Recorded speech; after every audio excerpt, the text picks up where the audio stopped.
سه تا بهترین بازی‌های آفلاین موبایل. 1. نینجا آرشی. یه بازی اکشن با فضای تاریک و موسیقی سنگین. تو نقش نینجا افسانه‌ای هستی که دنبال پسرشه. هر مرحله پر از تلاش، دشمن و پرش‌های دقیق، پر از حرکات سریع و مرگ‌های ناگهانی و حس واقعی جنگ در سایه‌ها. اگر دقت نکنی یه اشتباه کافیه که تموم بشی. 2. اینتو د دد.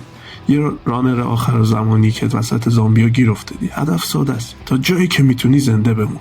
فقط باید بدوی، جا خالی بدی و سلاح‌ها رو سریع پیدا کنی. فضای بسیار تاریک و صدای نفسات بلند میشه و هر لحظه ممکنه خورده بشی. بازی با صدا و تصویرش حس ترس واقعی رو منتقل میکنه. راستی قبل اینکه آخرین بازی رو بهت بگم حتما رو لایک بکوب و هر صبح 500 تومن کمک بده پناهگاه حیوانات دارکلندز. اگه علاقه به بازی‌های سولز لایک داری، یه ترکیب جذاب از دویدن و نبردهای شمشیری، گرافیکش سیاه و سایه‌ایه که هر حرکت زمانبندی دقیق داره. یه بازی ساده اما پرتنش.